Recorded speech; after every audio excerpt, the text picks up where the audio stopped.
하나님께서 천지를 창조하시고 우리 인간을 지으신 이유가 무엇입니까? 하나님께는 영광이요, 우리에게는 행복을 주시기 위함입니다. 창세기 1장에서 하나님 보시기에 좋았더라 이 말씀을 하나님이 하십니다. 무려 7번이나 하셨습니다. 좋았다는 말은 히브리어로 토브 이런 말인데 행복하다 이런 뜻입니다. 제가 토브 하면 여러분 행복하다 하면 좋을 것 같아요. 토브 행복하다, 행복하다. 하나님께서 세상을 만들어 놓으시고 그 속에서 하나님의 자녀들이 행복을 누리며 살 것을 미리 생각하니까 행복하신 거예요. 그런데 그만 인류의 조상인 아담과 하와가 사단의 유혹을 받아 선악과를 따먹음으로 말미암아 인간의 불행의 늪에 빠지게 된 것입니다. 그러나 공의의 하나님, 사랑의 하나님께서 하나밖에 없는 외아들을 여인의 후손으로 보내어 네가 잃어버린 행복을 내가 다시 찾아주겠다, 다시 되찾아주겠다, 이렇게 말씀하십니다. 창세기 3장 15절을 다 함께 한번 읽겠습니다. 시작. 내가 너로 여자와 원수가 되게 하고 내 원수도 여자의 후손과 원수가 되게 하리니 여자의 후손은 내 머리를 상하게 할 것이요 너는 그의 팔꿈치를 상하게 할 것이니라 하시고, 예수님이 이 땅에 오셔서 그 명령에 따라 우리의 무너져버린 행복을 다시 회복시켜 주시는 거예요. 다시 찾게 해주시는 것입니다. 요한복음 10장 10절에서 이 땅에 오신 예수님의 사명 선언문입니다. 도둑이 오는 것은 도둑질하고 죽이고 멸망시키려는 것뿐이요 내가 온 것은 양으로 생명을 얻게 하고 더 풍성히 얻게 하려는 것이라.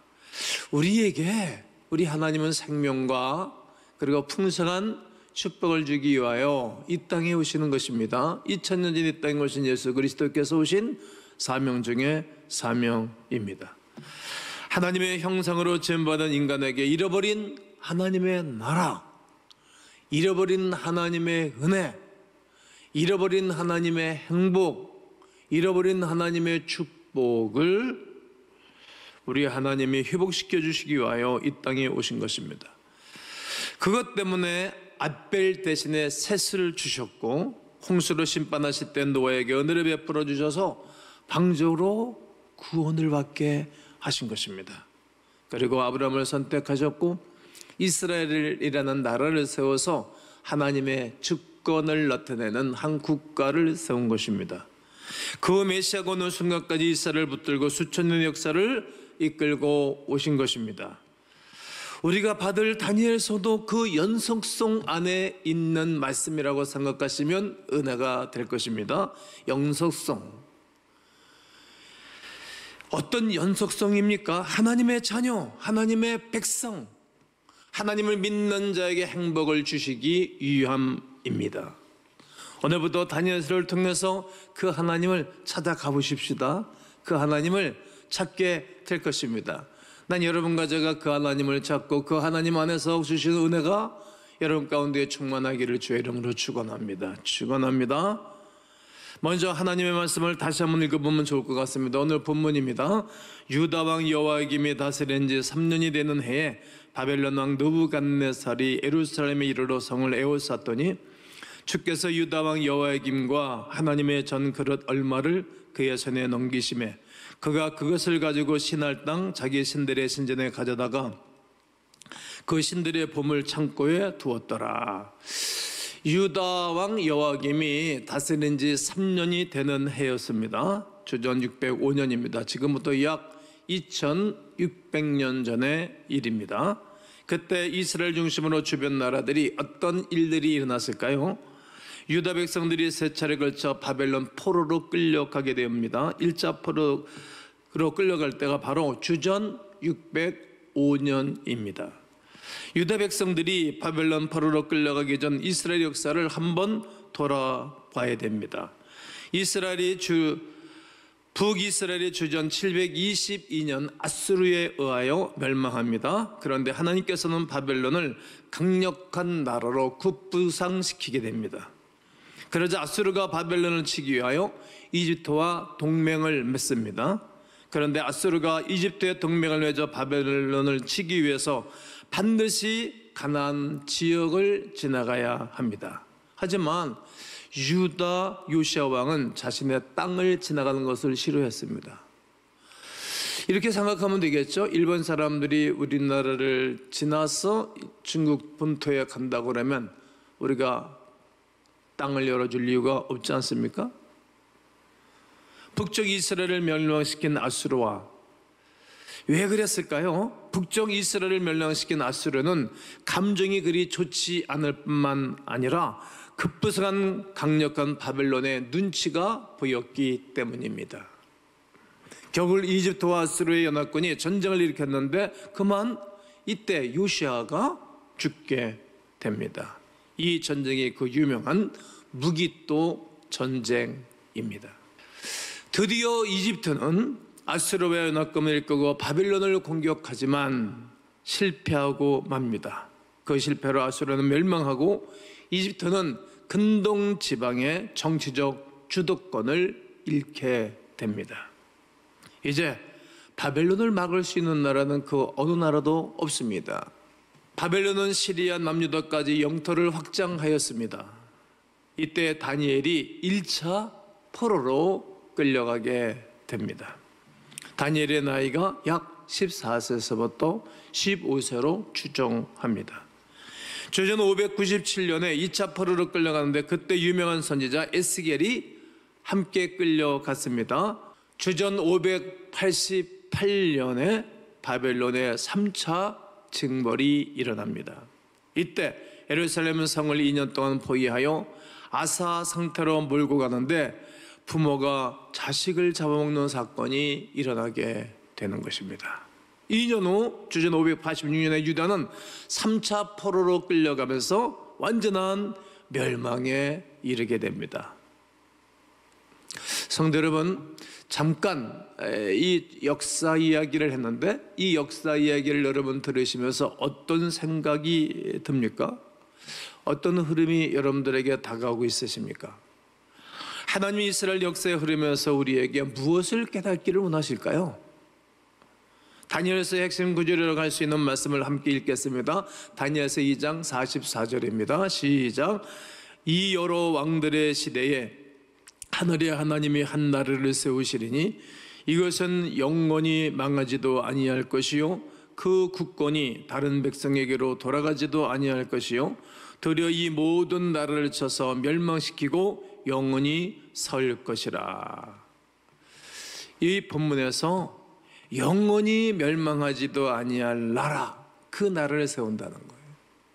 하나님이 그렇게 하시겠다는 거예요. 다니엘은 누가 이 세상을 통치하시는가? 누가 이 세상을 통치하는가?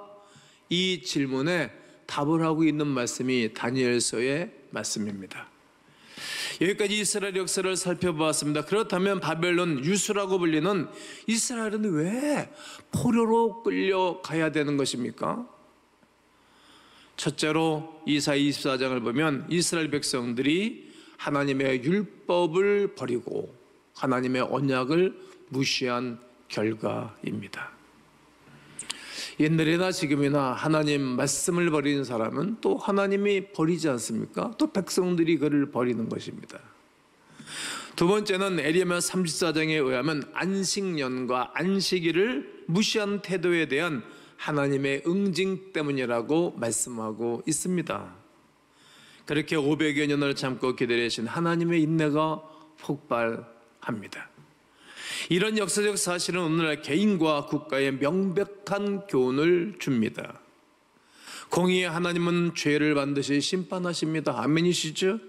그런데 오늘날 많은 이가 어리석게도 하나님을 심판과 상관없는 분으로 생각합니다. 하지만 성경은 물론이고 지금까지 역사를 보면 하나님의 심판을 증거하고 있다는 것을 깨닫게 됩니다. 바벨론 유수가 왜 일어났습니까? 세 번째로 에레미야서 7장을 가보게 되어지면 이스라엘 백성들의 우상 숭배 때문이라고 말씀하고 계십니다. 10계명 중에 1계명과 2계명이 우상 숭배에 대한 말씀이 아닙니까?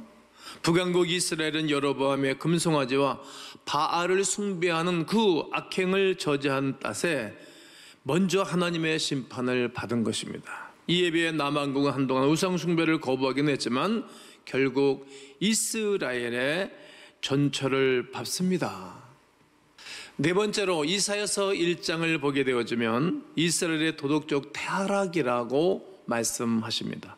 당시 이스라엘의 상황을 가장 잘 이야기해 주는 말씀이 있습니다. 이사야서 1장 4절입니다. 슬프다 범죄한 나라요 허물진 백성이요 행악의 종자요 행위가 부패한 자식이로다.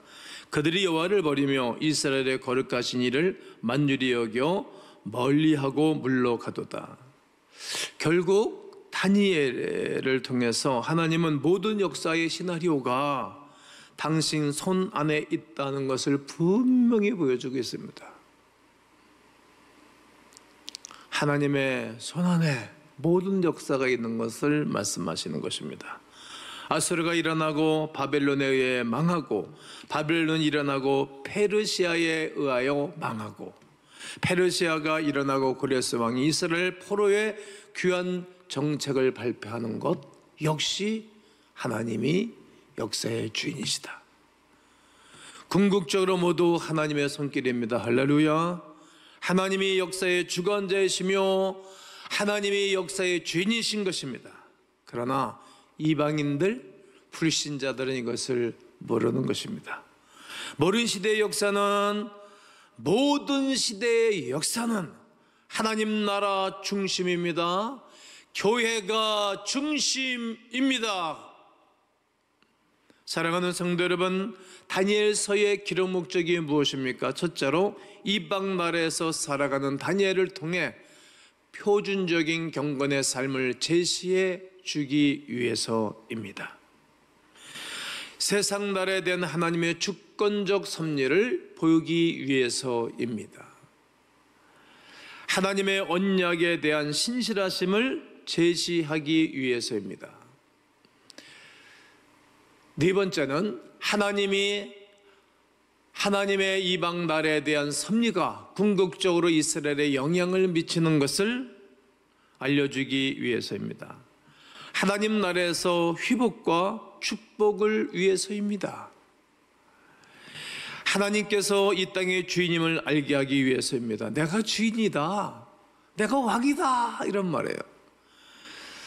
우리가 이사야서 24장 23절을 보게 되어지면 그때에 달이 수출을 당하고 해가 부끄러워하리니 이는 만군의 여호와께서 시온산과 예루살렘에서 왕이 되시고 그 장로들 앞에서 영광을 나타내실 것이니라.